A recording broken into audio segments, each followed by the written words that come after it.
no brainer MMA. So It's good. It's goody. Not much, man. Not much. How was your weekend? It was good. We had the Super Bowl. We had the UFC 271 card. The card was great. The main event was Yeah, it was kind of like I don't think Izzy tried too hard. He didn't put himself out there really. It was kind of boring, if I'm being honest. It was a low volume fight. There wasn't very high output at all. I saw people saying it, and I agreed with it. It was like kind of like he was just like in a sparring match, like not really like. Oh yeah, I agree. Not like a championship fight, which he still won, but like it was fucking not what I expected. Yeah, no, it wasn't that good. Neither was the Derek. Other fights were great though. Yeah, Derek Lewis was great. Bobby Green put on a fucking show. Bobby Green is the real deal. I've been trying to tell everyone this. He's the real fucking deal. Holyfield. He's unbelievable. Who else? Bro, somebody put on the Twitter screen. Yeah. That he's like the UFC's Roy Jones Jr. And I agree, man. The way he just leans in with his hands down and just fucking jabs from the hip. It's nice. Dude, his hands are at his sides for 100% of the fight.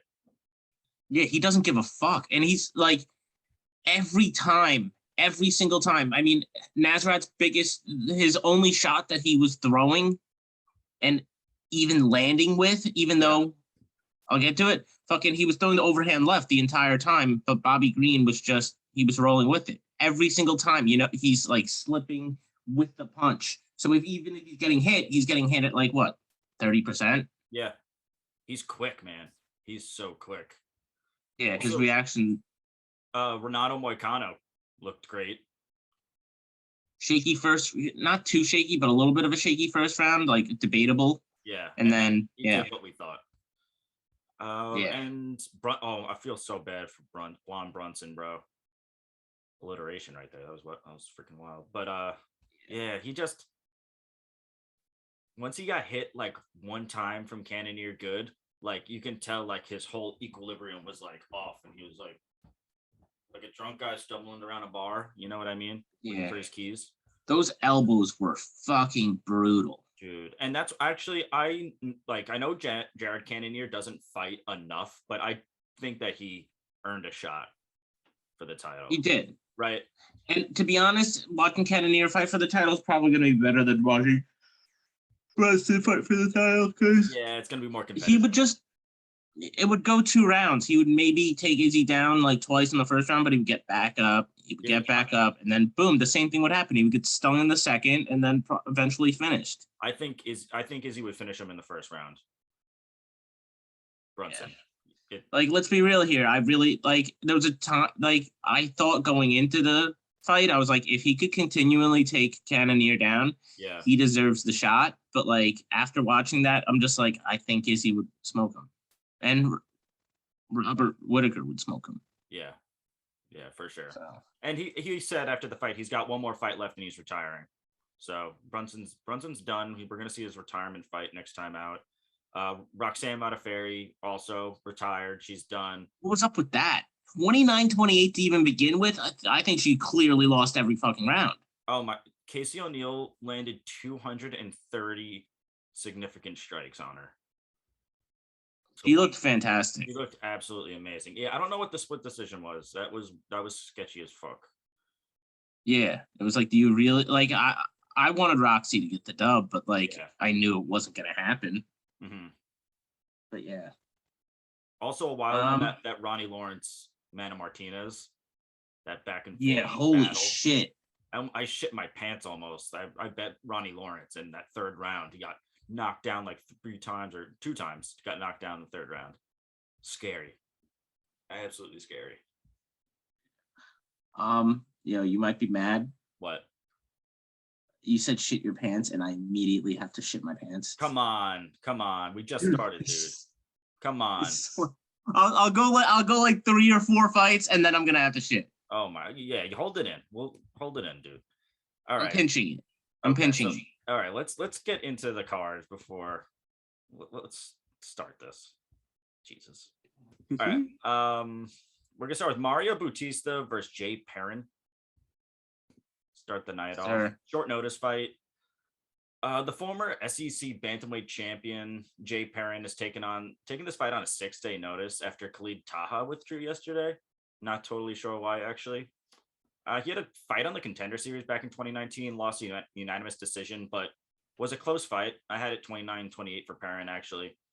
And what I took from that fight was Perrin is very well rounded, has Muay Thai style striking, very clean, will change it up with takedowns. His opponent, and he keeps his opponent on his toes with some takedowns, which is kind of nice to see. He's taking on Mario Bautista, 2-2 inside the UFC, coming off a brutal KO loss from Trevin Giles, who was also thrown to the wolves. Oh, absolute legend, Trevin Jones, was it? Trevin Jones, yeah. Yeah, what did I say? Trevin Giles? Yeah. Ah, darn. There's two Trevins. It's not like Trevin is a name you hear like constantly. And it's like Jones. It's got the same fucking noise too. Yeah. What was I saying? Mario Bautista was kind of thrown to the wolves in his UFC debut. He took on Corey Sandhagen, was subbed in the first round. I really like his striking. It's explosive, doesn't just headhunt, uses a lot of kicks, attacks the legs, and he's got crafty submissions off his back too if he ever gets taken down. I think Perrin tries to close the distance early on, go for some takedowns in this one, but I see Bautista getting it done. I don't know about betting this one. It's kind of sketchy, but I think I'm gonna go with Mario Bautista. I mean, this is honestly a pretty sketchy one to start the night. Probably gonna go 2. Definitely. I don't think I bet on the first fight last. Yeah, it was What, last week? Yeah, I didn't bet on the first fight last week. I'm not gonna bet on the first fight this week. I did. It was the fucking William Knight fight. It was the William Knight fight. Okay, yeah. The fight that I originally thought was first, I didn't bet on. Yeah, William Knight got moved. I lost money on the first fight. Yeah, me too. William Knight fucking looked like shit. Hot bag of shit. It's because we didn't know he was gonna fucking show up 20 pounds fucking over 12 pounds over. He didn't look good. Maxim Grishin looked good though, so don't take anything away from him. Yeah, he had one of the best performances he's had. Yeah, for sure. But who did you have? You had Bautista? Yeah, I got Bautista in this. Yeah, I'm going to take Bautista as well. I mean, Perrin's stepping up on a couple days' notice. Good for him for stepping up in the fight. Yeah, God bless. We haven't seen him really fight in the UFC, other than that Contender Series fight 2.5 years ago. Yeah. So, I mean, he showed that he's pretty well-rounded, and maybe the times helped him. He's only 28 years old, so it's not like he needed a bunch of time. Yeah, both guys are relatively young.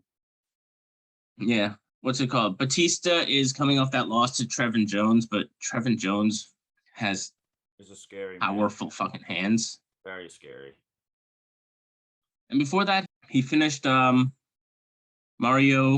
Bautista finished Miles Johns. So that's pretty impressive. He was a big underdog in that fight.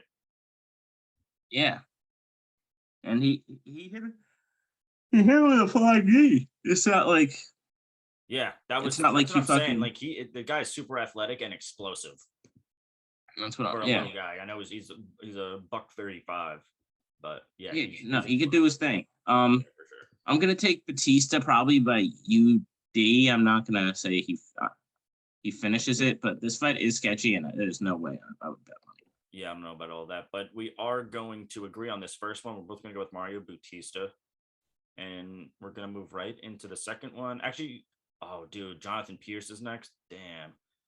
It's Jonathan Pierce. I'm sorry, I wanted this. Christian Rodriguez. Yeah, so we got JSP versus Christian Rodriguez. This fight's going to be pretty cool, I think. I'll start with JSP. He's 3-1 in his last 4. All fights were finished. He did get TKO'd by Joe Lozon. He did get finished by Joe Lozon, which is honestly not great. You know, it's not something you would love to see. It doesn't usually happen. But dude, this guy's well-rounded as fuck. Yeah. I mean, he really shines in the grappling game, to be real. Last fight, he landed 6 takedowns against Delmar Morales. The fight before that, 5 takedowns on Kai Kamaka. He's a machine. And he was able to stop he was able to TKO Kai Kamaka in that fight. Yeah, Christian Rodriguez is I mean, he's young. He's what, 24 years old. And he's 7-0. He's pretty green. He's definitely a striker. In his fight against Reyes Cortez, he showed that. I think he's got a decent future, but I think JSP is a little further in his development than he is. So I can't confidently take Christian Rodriguez at all. I'm just not going to take him at all. I probably will be betting on this one, and I'm going to take JSP. I think that his grappling game is going to be the deciding factor in this one. Yeah, dude. I've reflected too. I couldn't agree more. I think the wrestling of Jonathan Pierce is vastly underrated. And him as a fighter, he's just vastly underrated fighter. Like 3-1, like you said, in the UFC umbrella, under the UFC umbrella. Averaging 7.1 takedowns per 15 minutes across those 4 fights at an alarming 57% accuracy, not to mention a plus 1.5 striking differential at 52% accuracy. Also has finished 10 of his 11 wins, mostly by KO TKO. Very well-rounded, hard-nosed fight style. With my only critique is his submission defense needs to be worked on a bit, with 3 out of his 4 losses coming by sub, but I think he has worked on that. But the guy's a goddamn fighter. I read about this. He was attacked from behind at the gym that he was training at after he had like an altercation with some like big dude in 2014. The guy choked him out and then like head stomped him and broke his neck, broke 19 of his teeth, and he bit his tongue in 2. Wait, who did this? Jonathan Pierce had this happen to him. Yeah. At the gym. Bit his tongue in half. He obviously, the guy didn't bite his tongue. He bit his tongue. I guess he had like a seizure or something. I don't know what the fuck happened. He almost died. And then shortly after that, he found like newfound inspiration to pursue his MMA career. And he went pro like that a year later, which is pretty amazing. Taking on 7-0 UFC newcomer, Contender Series alum Christian Rodriguez, who's a blue belt in BJJ, trains out of Rufus Sport alongside the Pettis brothers, Blow Muhammad. Striking looked good in that fight, not to mention, not the most accurate, but still good. He did stuff 8 out of 10 takedowns attempted on him too. When he was taken down, he did have a little trouble getting back to his feet. I will say that, but overall, he had a pretty good performance. The level of competition he's faced isn't the best. His last opponent was 19-36. Not to mention, he's taking this fight on a 10-day notice at a higher weight class. I think the pressure of Jonathan Pierce is just going to be too much for Rodriguez. 100%. I think I see a TKO in this too. And I'm looking at the odds. The odds weren't up yesterday, and I just found them. They are up officially, and Jonathan Pierce is looking at a minus 330 favorite, and I was really hoping it would be closer than that. Because I see why it is where it is, though. Yeah. It's just the short notice, the grappling game. It's just the guy doesn't add up well for the guy's an absolute tank too, and I'd love to watch him fight. And this is a pretty good matchup for him. Sir. Yes, sir. We both agree. We're both going with Jonathan Pierce. The next one we got Jesse Strader versus Chad and Helger. Chad and Helger is coming up a split decision win on the Contender Series. He was taken down 5 times, controlled on the ground for 7 minutes and 40 seconds. He's got an 11-5 pro record, finished 9 of his 11 wins, mostly by KO TKO. He's 35 years old. He's no spring chicken, but he is on a 9-fight winning streak and hasn't lost since 2014, including a win over tough contestant and UFC fighter Brady Highstand, excuse me. He's got some pretty good striking. His takedown defense was exploited in that Contender Series fight. And it just wasn't the best. He's taking on Jesse Strader, who's 0-1 in the UFC after losing to Montel Jackson in his UFC debut, where he was knocked down twice and KO'd. Only has a 5-2 pro record, but 4 of those wins ended in KO TKO, and he's never reached the 3rd round. However, both losses were emphatic KO losses in the 1st round. Fun to watch, but looks to get into a little too many wars. Not necessarily what you want to bet on. This one is close, but I like the underdog. Got some great experience and fights in a more smart way, higher IQ. So I'm gonna go with Helger in this one. Yeah, I'm gonna agree with you there. I think that look at how he started his career, dude. He Like, lost. terrible. He was 2-5. Yeah. Yep. And he's just bounced the fuck back. He's 11-5 now. Like, I love stories like that too. Yeah, he's 11. Yeah, he didn't give up on himself. A lot of people would, you know, they'd be like, I don't know, I'm losing to these guys. I can't make it. Now look at him. And then Years later, he's in the UFC, you know? So good for him. Absolutely. Honestly, that's fucking awesome. Yeah. And like you said, this fight is pretty close. I don't necessarily love this fight, but I do feel more confident in Helger. I think that's how you say it. I don't know. He had that fight against Gafarov in the Contender Series, and he's good, where he did get taken down a bunch of times, but he also got a knockdown and was able to take either the second or the third. I forget. I think it was the third. Yeah, it was a close fight though. Oh yeah, it definitely was a close fight. So, and that dude is a pretty serious prospect, you know? Oh yeah, that dude's awesome. Former one championship fighter. Yeah, he's good. Yeah, he won the third round. I had to go back to just check that. Yeah, very solid competition. But yeah, he's fought better competition out of the two. I would be a little worried about the power, but Helger has just, you know, like, he's a smart dude. He's been fighting for a long time. His reach is fucking terrible, but I do think he's gonna fight this fight smart, and he's gonna use his experience. I think he's just gonna be able to edge out Strader for the W. Yeah, this one's a little funky. I'm not totally crazy confident about it, and I'm not confident at all. Yeah, I don't want to say a toss up, but it's definitely got question marks everywhere around it for me. Yeah. All right, so we're both agreeing. We're both going to go with Chad and Helger, and we're going to move right into the next one, which is Diana Belbita versus Gloria Paula. Yes, sir. Gloria Paula, she has lost her last two, but they are to Cheyenne Vlismus, who showed her striking. She's been showing she really showed her striking. Yeah, she's looking good. In her last two against DePaula and Mallory Martin, but before that she lost a pretty one-sided fight to Gloria DePaula as well. I don't think that.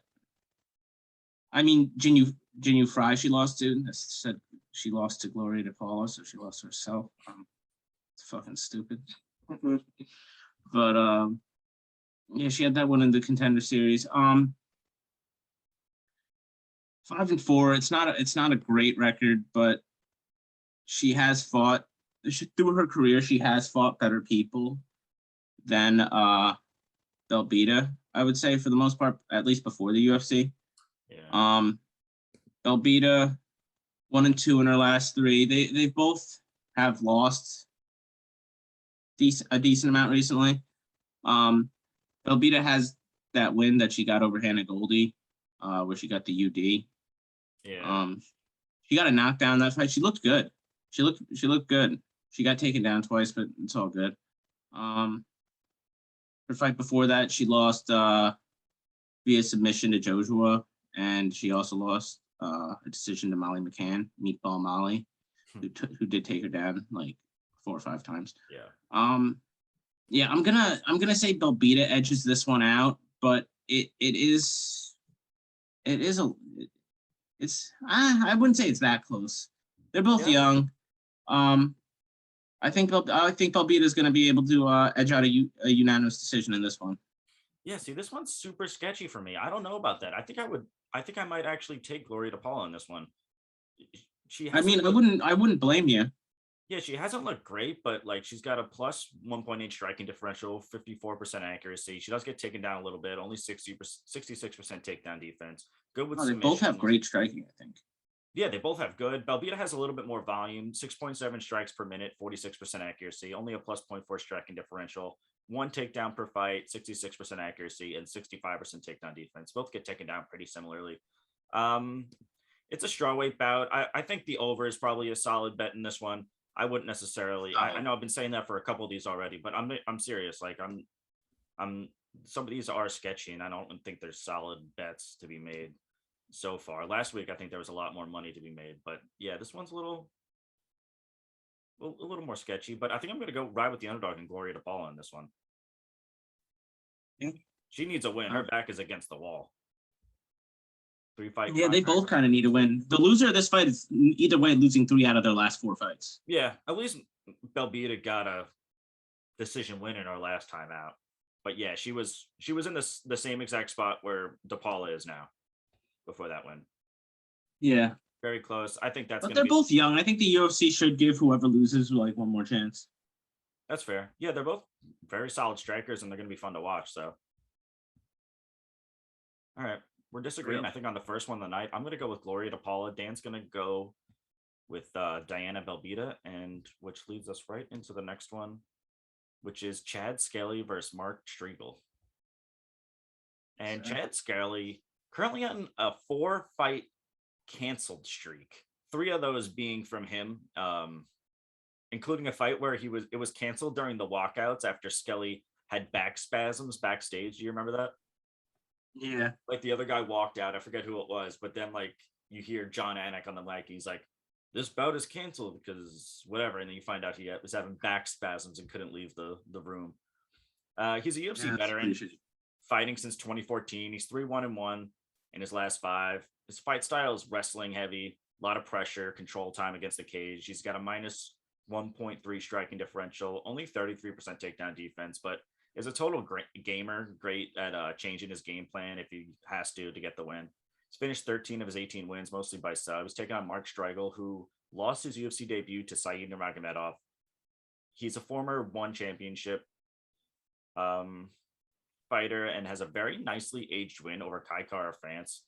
Also has held the belt in 2 organizations he's fought for. Also finished 14 of his 18 wins, all by sub. Has yet to record a single KO TKO in his 21-fight career. I expect this fight to be like a grappling match or very grappling heavy, but I see Striegel being able to get the takedowns over Skelly. Striegel does have to look out for those subs, but I think he'll be able to get the win here. It's pretty solid underdog pick you took right there. Yeah. I can see it. Yeah, right? It's not out of the realm of possibility, but... yeah, definitely not. Chad Skelly hasn't officially fought in the UFC in like 3 years almost. Like 2.5 years. 2 years? Has it been that long? Yeah, last time he fought was September 2019. Dude, over Jordan Griffin. Yeah, and then he had that 4-fight cancel streak, which, yeah, there might be some butterflies, little tension. Yeah, I mean, he was ready to fight Jamahal Embers. I mean, he was in the cage. Yeah. That was great. But yeah, I'm gonna take Chad Skelly in this one. To be honest, I don't feel comfortable enough taking Mark Striegel yet. He does have a really good record and whatnot, but I'm not too sure about the level of competition. His first fight in the UFC, I mean, he got a rough first fight to Said. Like fighting Said in your first fight is just you're fucked. Like that's a toughie. You're fucked. You're fucked. But I think that Chad Skelly is going to be able to kind of impose his will and take him down a couple of times and probably get the unanimous win. That's kind of how I see it. Fight, and I see a lot of takedowns and a lot of grappling in this one. Yeah, for sure. For sure. Dan's gonna go with Chad Skelly in this. I'm gonna go with the underdog in Mark Striegel, and we're gonna move right into the next one, which is Jessica Rose Clark versus Stephanie Eager. Yes, the sir. real Thug Rose. Oh yeah, Jessica. I mean, you should be she's got face tats, dude. Oh, dude, I love. I wouldn't fuck with her. Clark. She's fucking awesome. She's probably my favorite female fighter. She's up got there face for me tats. Too. She's up there for me. And she's got sick hands, bro. She really does. Yeah. She put the pieces together. She's looking like a fine-tuned machine out there nowadays. She's doing she's training with somebody she's doing a lot of training with some wrestlers that are really good. I'm trying to remember who it is. It's I think it's DC and AKA. Oh, that's sick. Also that she's got a I think it's a black belt from 10th Planet, if I'm not mistaken. Yeah. Oh no, a purple belt, excuse me, from 10th Planet, but still. But yeah, Jessica Rose Clark, she's getting a little older, but I still think she's in her fucking prime. Stephanie Edgar is not young either. She was born a year later, not even. But yeah, I'm gonna take Jessica Rose Clark in this fight. I think she'll be able to control the fight on the feet. I think the only thing with her is she is a little undersized, but she's been dealing with a size disadvantage basically her entire career, I feel like. So I don't think that's going to do much. She was able to take Jocelyn Edwards down 5 times in her last fight. She's big. She's long and lanky. Yeah. Well, not long. She is 5'5", but she's just somehow like, she's just technically good, you know? Like, yeah. I'm just a fan. I think that Jessica Rose Clark is going to be able to use her striking and use her grappling at least to defend Edgar's takedowns, because Edgar's going for takedowns. Oh hell yeah! That's her bread and butter. Yeah, so we'll see what happens, but yeah, I'm gonna take Jessica Rose Clark in this one. I think she'll be able to stuff the takedowns for the most part and land those hands. Yeah, dude, I couldn't agree more with you. Jessica Rose Clark, 3-2 in her last 5, very well-rounded technical kickboxer. Like I said, actually, purple belt and BJJ from 10th Planet. And like you said, she's also practicing wrestling with some of the best in the world. She's got a plus 0.5 striking differential at 52% accuracy, 1.7 takedowns per fight at 50% accuracy, 75% takedown defense. I think she's really starting to put the pieces together. She's looked really great. The only thing I can say is that I wish she would just fight more. I wish she was a little more active. She's only fought once a year since 2019. And yeah, I just like to see a little bit more active than that, maybe like twice a year. She's taken on Stephanie Edgar, 1-1 so far in the UFC. She's got a black belt in judo and a gold medal in the European Judo Championship, but her striking is pretty mids, to say the least. It's pretty shit. If Rose Clark is able to stop the takedowns, like you said, I expect her to have this one in the bag. But I think a better bet here would be decision. Clark has been to decision in 5 out of her last 6, and Edgar has never been finished and has gone to decision in both of her pro losses. So a possible decision or an over on rounds is a solid bet here. But I'm agreeing with you. I'm going to go with Jessica Rose Clark. Boy. Oh, yeah. We're going to agree. We're both going with JRC. We're going to move right into the next one, which is Benitez and David Onama. Oh, nice. This is a good one.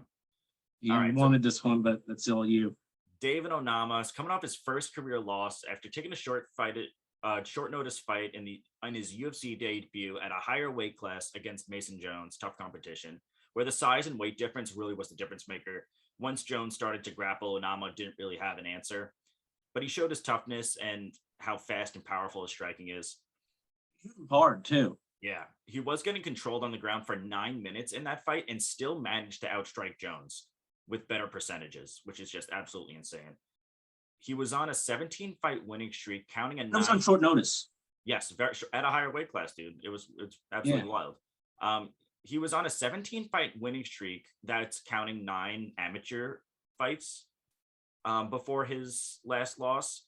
He's finished all 8 of his pro wins, 7 of those fights not even seeing the 3rd round. He's taken on UFC veteran Gabriel Benitez, who's 2-3 in his last 5, with 2 performance and 1 fight of the night rewards in his last 5 as well. He's a kickboxer with a plus 0.5 striking differential, only 39% accuracy. He has gotten 1 takedown in 11 UFC fights and is prone to getting taken down a little too much, with only 56% takedown defense. So he's somewhat one-sided, but not necessarily, because he's a very good BJJ practitioner. he will pull guard and give up control time to go for submissions, which he's very good at with 19 of his 22 wins coming by finish. But he is a very technical striker and has enormous punching power for a 155er as well. Benitez does leave himself out there a bit and has been knocked down in 2 out of his last 4 fights. And I think David Onama will be able to get the finish here. Yeah, I'm gonna 100% agree with you. I think Onama showed enough in his last fight against a real prospect like Jones, where he was kind of rocking him. And fucking how do you Benitez, that was so wild, that fight. Like, how do you have you're controlled on the ground for 9 minutes and still outstrike your opponent? It's just absolutely crazy. Onama's a bad motherfucker. He really is. He really is. But yeah, Benitez, he's lost 3 of his last 4. He did get a win over Justin James back in December 2020, but I don't know. Fucking I'm here to talk about Onama more. This guy has finished every single fight that he's been in except for the Mason Jones one, which he lost. But the rest of the fights he's 8-0, so with 8 finishes. With finishes coming across all 3 rounds too. I mean, only 1 finish in the third, but we saw him in his last fight. He doesn't look bad in the third. He's fighting at Gloria MMA. Connor definitely loves that. Yeah, there's just no way I'm going against David Onama in this one. And like, he's only a -135 favorite. I'm gonna eat the fuck up on that. Dude, that's nice. I genuinely love that. That's one of my favorite. Yeah, that's good money right there. Yeah, this is one of my favorite fights on the card. Awesome. Betting wise. Love to see it. And so yeah, we're agreeing. Both got David Onama. Love it. That'll take us to the next one. Joaquin Buckley versus AbdalRazak Al-Hassan. AbdalRazak Al-Hassan, he's coming off of that 17-second win over Alessio De Chirico. He did lose 3 fights in a row before that to Jacob Malkoun, where he kind of just got wrestle fucked. Chaos Williams, where he got caught in the first 30 seconds, and Munir Lazez, who just kind of sniped him. He is the sniper. But he won his 3 before that. This guy, AbdalRazak Al-Hassan, he's just you don't know what's gonna happen because he's got stupid crazy power, but at the same time, you know, like he's gonna lose some fights. Joaquin Buckley, obviously he had the knockout of the year back in 2020. And the UFC had to cut Impa Kasagnai, which I'm still upset about, to be honest. He knocked out Jordan Wright. He also knocked out Antonio Arroyo. Yeah, fucking this fight's sketchy. They're both kind of like the same thing, the same people in a way. Ridiculous power.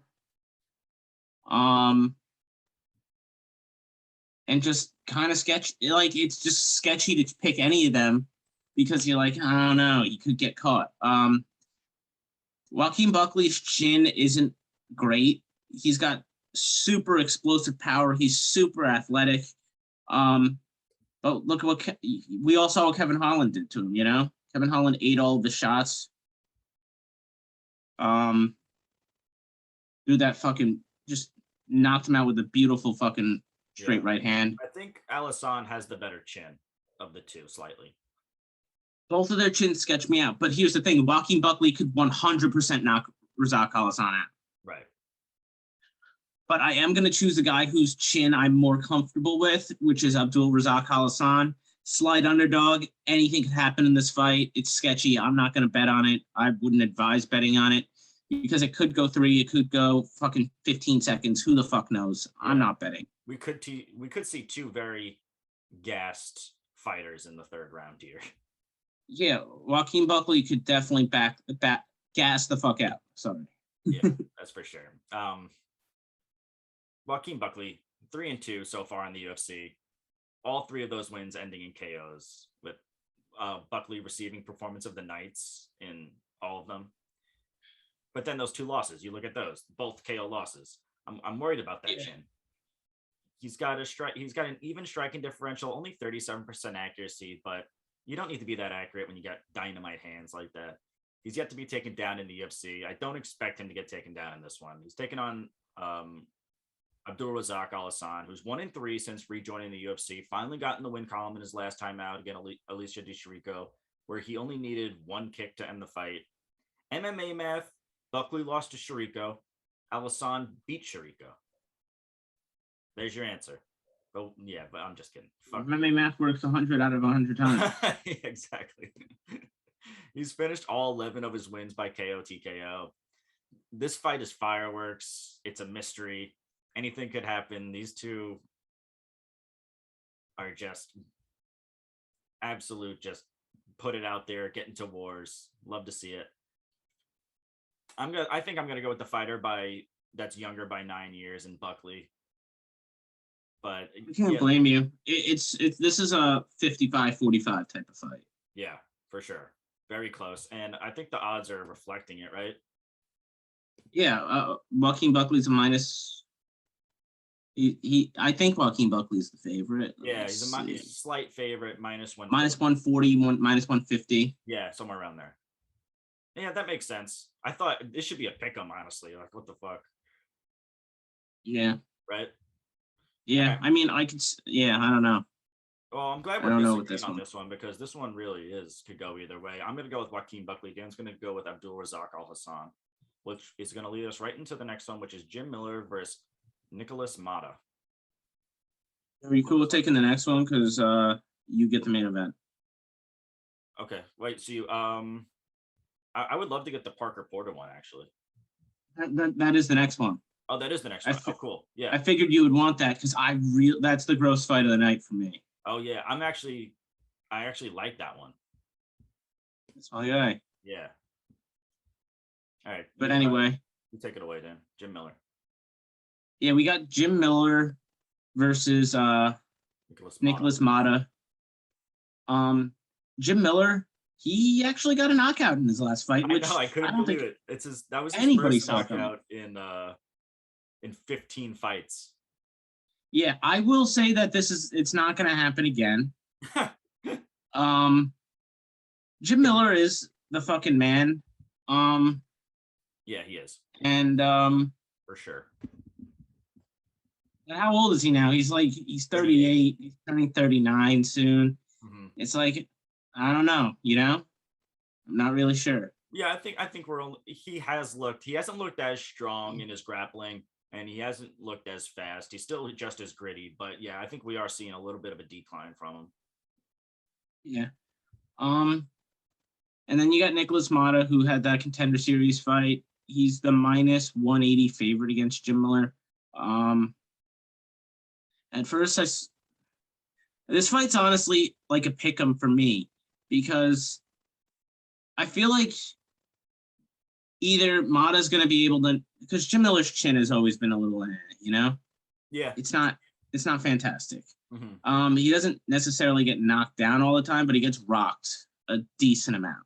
And then he goes right for the leg humping. Yeah. There's no way I'm betting on this. I see it fairly even, but I could also see Jim Miller on the other hand, kind of just doing his thing, taking the fight down to the ground and using his elite grappling, which he's done his whole career. Mm-hmm. It's sketchy. I'm gonna take Mata because I'm not comfortable on Jim Miller's chin. He is getting up there in age. He's fought for way too long. Yeah, I'm gonna slightly go Mata, but this fight is fucking sketchy too, man. It really is. This card it's got sketch written all over it. They're like it's a weak, sketchy ass card. Yeah. And I think that's the problem. It's a lot of fighters that are not the best. And what happens when fighters that aren't the best, you don't know what's going to happen. Anything could happen. But yeah, whatever you said, you're right on with this. Jim Miller, 2-3 in his last 5, coming off his first KO victory in 15 fights. Like I said, 38, old as dirt nowadays. He's been fighting in the organization since 2008, known for his grappling his whole career. Fight style I compared to what you see in a cartoon when two people get into a fight and it's just a ball of wind and dust moving around the octagon. in those losses that he's had recently, he's been getting out grappled, which is like the first time we're seeing that from him. I mean, Joe Selecki was one of them, so you can't really say it. Like that's true. You can say that, but I think Joe Selecki's pretty elite. Yeah, he's good. I wouldn't say elite, but he definitely is. He's a great wrestler, Joe Selecki. Upper echelon. Yeah. And I think we're seeing a little bit of a decline from Jim Miller right now. That being said, usually does pretty good against UFC newcomers like Mata. Mata is making his UFC debut after a Contender Series win. He's more of a one-sided guy who prefers to strike. It shows with 8 of his 13 wins coming by KO TKO. He's yet to record a submission. I like Mata in this one, although I think his best chances for a win here are early on, because we all know how Jim Miller operates. He doesn't really fade and only gets better as the fight goes on. Yeah. That being said, I still like Mata slightly, so I'm gonna ride with Mata. Dan, I agree with you. All right, word. You're riding with me. Okay, yes. I feel a little better now. Yeah. Yo, check your phone real quick. Yeah. What's up? Don't say anything, but just check your phone.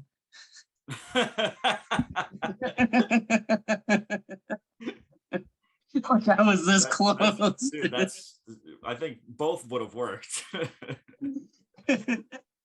All right, we're agreeing with this one. I'm gonna have to do some editing on this one. Holy fucking shitballs. We're both gonna go with the UFC newcomer and Nicolas Mata, and we're gonna move right into the next one, which is Parker Porter versus Alan Boudreaux. And Parker Porter, or as I like to call him, I'm shaking my head. Parker Porter, or as I like to call him, the heavyweight Max Holloway. He's 2-1 since joining the UFC. He lost his debut to Chris Daukaus, then went on to get back-to-back wins in 2 very one-sided unanimous decision victories. He has an amazing high-level volume striking, especially for a guy that's 265, landing 126 and 149 significant strikes in his last 2 fights alone, and averages 8.5 strikes per minute with a +1 striking differential at 51% accuracy. Also, he's even peppered some takedowns in there, keeping his opponents on his toes, 1.4 takedowns per fight. He's taken on Alan Boudreaux, who's 0-2 so far in the UFC, with both losses coming from TKO, although his last loss was overturned from Rodrigo Nascimento. He popped in a post-fight drug test. He also throws a crazy number of strikes per minute for a big man, 7.8 strikes per minute at 61% accuracy. And I know this fight doesn't jump out at you at being amazing, but this is a great little war, or a big war, I should say, that we're going to see here. Biggest difference for me, though, is the iron chin of Parker Porter against the questionable chin of Boudreaux. Porter has he's got 6 losses, but he's only been KO'd once. He lost from TKO, but he's only been knocked out once. And that was from John Jones when he used to fight at 205 back in 2008. So I'm going to ride with my boy Parker Porter in this one. Yeah, this is the gross fight of the night for me. It usually is heavyweights. Yeah. It might not be that gross, though, because as much as I hate to admit it, Parker Porter has actually looked fairly decent. Yeah, he's looked good, man. I wish I wasn't saying this right now. Yeah, I bet you never thought you'd say it, but we're not lying. Like that's the real truth. He's looked absolutely stellar. And who would have thought? You know what I'm also saying? I'm at like an 8 out of 10 confidence level taking Parker Porter in this fight. Love it. I mean, will I bet on it? Probably, maybe not, because I still don't want to put money on Parker Porter and rely on him. Well, but he's at a -250 at this point too. I thought it'd be a lot closer than that. Yeah, I mean, I think it's fair though. I think it's pretty. I'm pretty certain he's going to be able to fucking get the win here. Yeah. And I could see him getting a takedown and shit too during the fight. I think Parker Porter finishes it. As weird as it is to fucking say, I think Parker Porter finishes the fight. Yeah, I think Boudreaux gets 3 straight losses and possibly gets cut after this. Yeah. All right. I mean, that's great. I can't believe we're both agreeing on Parker Porter, the -250 favorite. Love to see it. The heavyweight Max Holloway. We're gonna move right into the next one. The co-main event: Kyle Daukaus versus Jamie Pickett. Great one. Great little yes, fight. Sir. This is a catch weight at 195. Yep. They both are middleweights. Jamie Pickett fought last month against Joseph Holmes, where he was able to get that win. I think we both had Holmes in that fight. Yes. Holmes looked all right. It was his first UFC fight, so it is what it is. He didn't look too good, honestly. I was disappointed. I mean, it was his first fight, though, so I'm going to give him some time. But, yeah, he didn't look great. Pickett was able to land a couple takedowns in that fight as well. He pretty obviously took that UD. Before that, he had a win over Laureano Staropoli. He's not a highly efficient fighter, though. That's the thing. In his last 7 fights, he hasn't landed any more than 50 strikes, and he's only landed 50 strikes once. Yeah, and he's got an 80-inch reach. What's his excuse? And he's got an 80-inch reach. I'm not confident in his stand-up. He's got an 80-inch reach and doesn't seem to use it very effectively. I'm not saying he doesn't know how to use it. I'm just saying it doesn't come out efficient. Right. Kyle Daukaus, on the other hand, I think he's a much more efficient fighter. I mean, he has 2 losses in the UFC, but that's to Phil Hawes and Brendan Allen. Those guys are pretty fucking good. Yeah, for sure. Top 20 competition. Yeah. He had that fight against Kevin Holland, which was just a weird fight. I'm happy Kevin Holland's not in the division no more. But yeah, I feel much more confident taking Kyle Daukaus in this one. He's got good fight IQ. He's well-rounded. He fights smart, and I can't really say the same for Pickett. So I'm gonna pretty confidently pick Daukaus in this one. Yeah, dude, I'm gonna totally agree. Kyle Daukaus he's vastly underrated in my head. He's 2-1 in the UFC so far, which might not look great, but he's faced good competition, like you said, Hawes and Allen, and was looking really good against Kevin Holland. I know it was an early stoppage, accidental headbutt, but it looked like the wrestling from Kyle Daukaus was too much for Holland already, from the 2 minutes that we did see of that fight. He's got a plus 0.6 striking differential, 53% accuracy, and 1.9 takedowns per fight, 85% accuracy. And he's got an arsenal of submission. He's super flexible. He's able. You should have seen the submissions that he tries to get. It's pretty unreal the stuff that he goes for. His grappling game is nice, dude. Yeah, very nice. Jamie Pickett, on the other hand, kind of similar to Daukaus in the sense that he does strike and he does grapple a little bit, but I do think Kyle Daukaus is just better in both departments. Jamie Pickett's got a minus 1.2 striking differential at 50% accuracy, that 80-inch reach that he just doesn't really use, but he does get 1.7 takedowns per fight at 50% accuracy and only 68% takedown defense. I just think Kyle Daukaus is better wherever the fight goes, much higher ceiling. And I honestly never really liked Jamie Pickett too much. He does have a lot of holes in his game, and he is one-sided. I will say that. He just looks like a fucking terror in there, though. He's huge, 6'3", 80-inch reach, but physically, he only has the physical stats going for him in this one. So I'm gonna go with Kyle Daukaus. Base of somebody who could compete for the title. Yeah. He just can't compete for the title. No. I don't know if we'll ever get there, but we are agreeing. We're both going to go with Kyle Daukaus in the co-main event, and we're going to move right into the main event of the evening, Johnny Walker versus Jamahal Hill. This was supposed to be the co-main event originally, right, Dan? Yeah, and then they moved Isaiah versus RDA. Yeah. It's moved to, I think it's still a 5-round bout at UFC 272. Right. But co-main. Yeah, but this is still a fucking one that's absolutely electric. Johnny Walker, 2-3 in his last 5. He's coming off a loss from Thiago Santos, which I expected such a fucking war of a fight, and we just got kind of a dud. And it was a total bummer. But before that, he has a very impressive win over Ryan Spann. He was able to knock him down 2 times. After he was able to come back after getting knocked down 2 times and get the TKO from Ryan Spann. And Ryan Spann, he has kind of dipped off a little bit slightly. He doesn't fight enough either. He's got a plus 0.6 striking differential at 59% accuracy, an 82-inch reach, and 6'6", absolutely huge. only 62% takedown defense. He does get taken down a little bit, but everyone knows how he likes to fight. Johnny Walker, he likes to perform. He puts on a show, and I always say that people that like to entertain, they don't necessarily win as much as you would like them to. They're more worried about 100%. putting on a performance. Excuse me.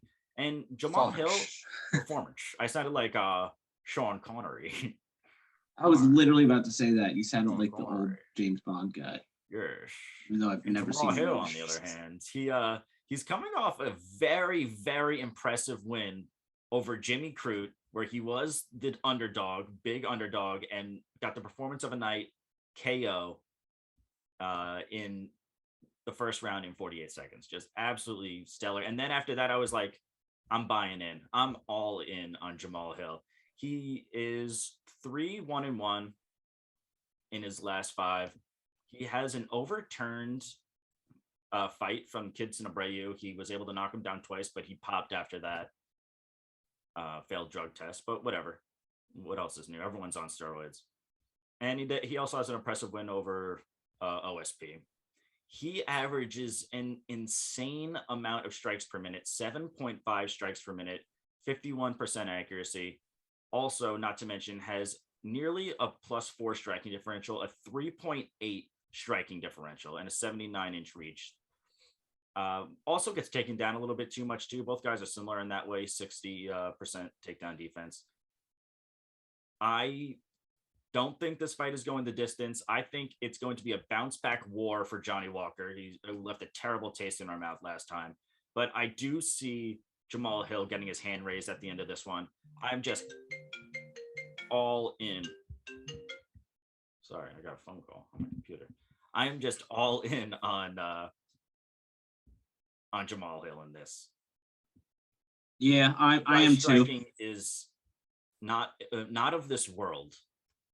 Yeah, I think he's got the best straight boxing in the 205 division right now.